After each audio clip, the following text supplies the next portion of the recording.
આ તરફ સુરતના ભેસ્તાનમાં જાહેરમાં તલવાર વડે કેક કાપવા મામલે પોલીસે 3 આરોપીઓની ધરપકડ કરી છે। આરોપીઓએ જાહેરમાં તલવાર વડે કેક કાપી જન્મદિવસની ઉજવણી કરી હતી, જેનો વિડીયો સોશિયલ મીડિયા પર વાયરલ થયો હતો। આ વાયરલ વિડીયોને લઈ પોલીસે 3 આરોપીઓની ધરપકડ કરી છે અને કાર્યવાહી હાથ ધરી છે।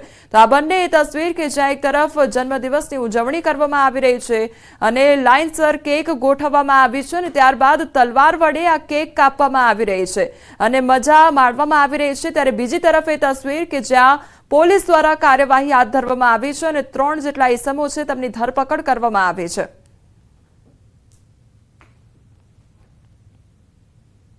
સુરતના સરથાણા વિસ્તારમાં બાઇક પર સ્ટન્ટ કરતો વિડીયો પણ વાયરલ થયો છે। બાઇક ચાલક બંને હાથ છોડી બાઇક ચલાવતો જોવા મળ્યો છે।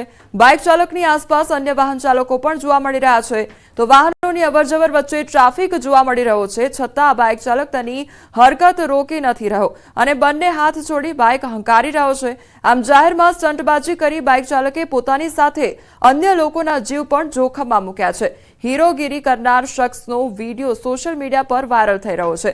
વાયરલ વિડીયોના આધારે પોલીસે વધુ તપાસ હાથ ધરી છે।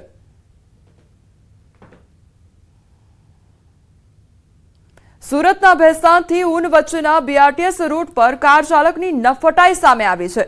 કારની પાછળ એમ્બ્યુલન્સ હોવા છતાં તેને સાઈડ ન આપી તેની મસ્તીમાં જ કાર હંકારતો જોવા મળ્યો છે। જો કે 108 દ્વારા વારંવાર સાયરન વગાડવામાં આવ્યું, પરંતુ કાર ચાલક જાણે રેસ લગાવવા મેદાનમાં ઉતર્યો હોય તેમ એમ્બ્યુલન્સને સાઈડ જ નહોતો આપી રહ્યો। આ ઘટનાનો વિડીયો પણ સામે આવ્યો છે। વિડીયોમાં જોઈ શકાય છે કે લોકો આ કાર ચાલક સામે ફિટકાર પણ વરસાવી રહ્યા છે। વિડીયો બાદ જે પ્રમાણે જોવા મળી રહ્યું છે કે ગાડી ચાલક એમ્બ્યુલન્સની આગળ જ કાર ચલાવી રહ્યો છે અને સાઈડ પણ નથી આપવામાં આવી રહી, જેના કારણે લોકો પણ રોષે ભરાયા છે। 2 શહેરમાં અસામાજિક તત્વો બેફામ બન્યા। નથી પરિવારની ચિંતા, નથી રોડ પર નીકળતા લોકોની ખેવના, નથી મોતનો ડર। જાણે સ્કેટિંગ બોર્ડ ચલાવતો હોય તે રીતે ખુલ્લા હાથે મોપેડ ચલાવી સીન સપાટા માર્યા। સુરેન્દ્રનગરના સરદારસિંહ રાણા પુલ પર એક સ્ટંટબાજ યુવાને જીવ જોખમમાં મુકાય એ પ્રકારના સ્ટંટ કર્યા। ચાલુ મોપેડ ઉભો થઈ ગયો અને પછી સોંગ પર ડાન્સ કરવા લાગ્યો, અન્ય લોકોના જીવ જોખમમાં મૂક્યા। વિડીયો વાયરલ થતા પોલીસે શરૂ કરી છે તપાસ। હવે સુરતના ટપોરીને પણ જોઈ લો। કાયદાના ડર વગર જાહેરમાં જન્મદિવસની ઉજવણી કરી ઊન વિસ્તારને બાનમાં લીધો, તલવાર વડે કેક કાપી દહેશત ફેલાવી હતી। આ રીતે સુરત પોલીસને પડકાર ફેંક્યો। વડોદરાના વાઘોડિયામાં ચેઇન સ્નેચિંગની ઘટના સામે આવી છે। વૃદ્ધાના ગળામાંથી અછોડો તોડી ગઠિયો ફરાર થયો। વાતોમાં ભેળવી 1.5 તોલાનો સોનાની ચેઇન આંચકી તે ફરાર થયો છે। વૃદ્ધાએ બૂમાબૂમ કરતા ગઠિયો નાસી છૂટ્યો હતો। ઘટના સ્થળ પર લોકોના ટોળા પણ ભેગા થઈ ગયા હતા।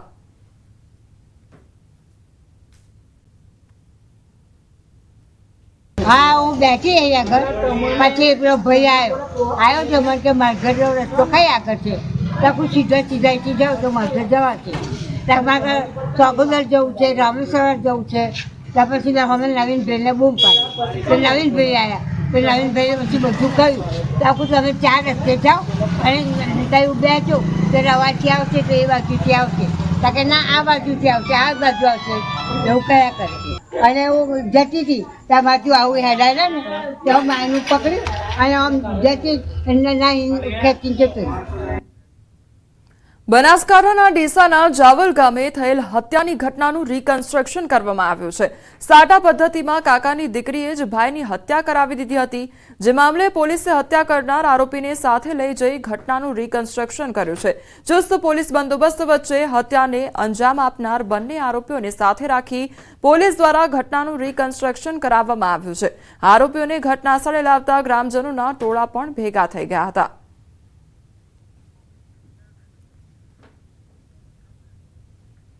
ઓપરેશન સિંદૂરની સફળતા પર અમદાવાદ જિલ્લાના લબકામણ ગામથી તિરંગા યાત્રાનું આયોજન કરવામાં આવ્યું છે। તો મુખ્યમંત્રી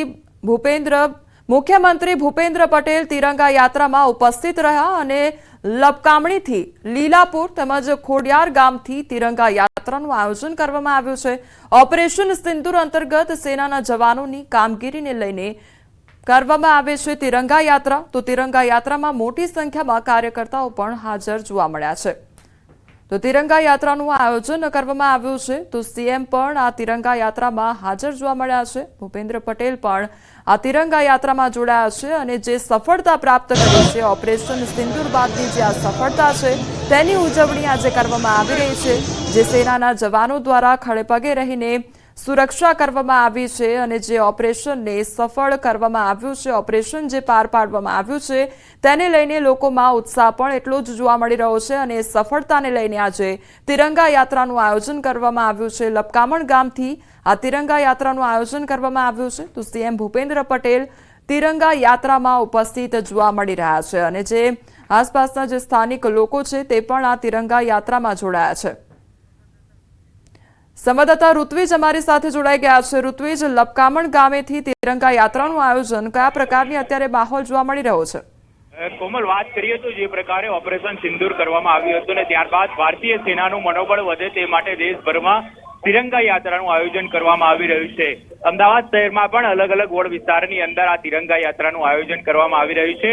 હાલ આપ જે દ્રશ્ય જોઈ રહ્યા છો તે અમદાવાદના લપકામણ ગામના છે કે જ્યાં ગોતા વોર્ડના કાર્યકર્તાઓ દ્વારા આ તિરંગા યાત્રાનું આયોજન કરવામાં આવ્યું હતું જેમાં મુખ્યમંત્રી ભૂપેન્દ્રભાઈ પટેલ છે તે ઉપસ્થિત રહ્યા હતા અને હાલ આપ જોઈ શકો છો દ્રશ્યની અંદર એક વિશાળ તિરંગા યાત્રા અહીંથી નીકળી રહી છે અને મોટી સંખ્યામાં કાર્યકર્તાઓ તેમજ જે ભારતીય જનતા પાર્ટીના જે હોદ્દેદારો છે તે જોડાયા છે। સાથે સાથે પોલીસ કર્મચારીઓ પણ આ તિરંગા યાત્રાની અંદર જોડાયા છે। એટલે લપકામણ ગામથી ખાસ કરીને વાત કરીએ તો 1.5 કિલોમીટરની આ તિરંગા યાત્રા યોજવામાં આવી છે।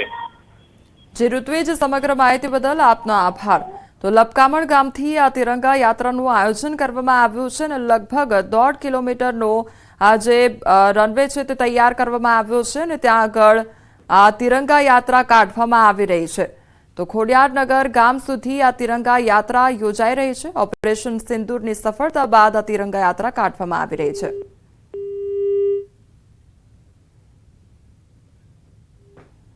તો લપકામણ ગામથી આ તિરંગા યાત્રાની શરૂઆત કરવામાં આવી છે અને લગભગ 1.5 કિલોમીટર સુધી આ તિરંગા યાત્રા કાઢવામાં આવશે।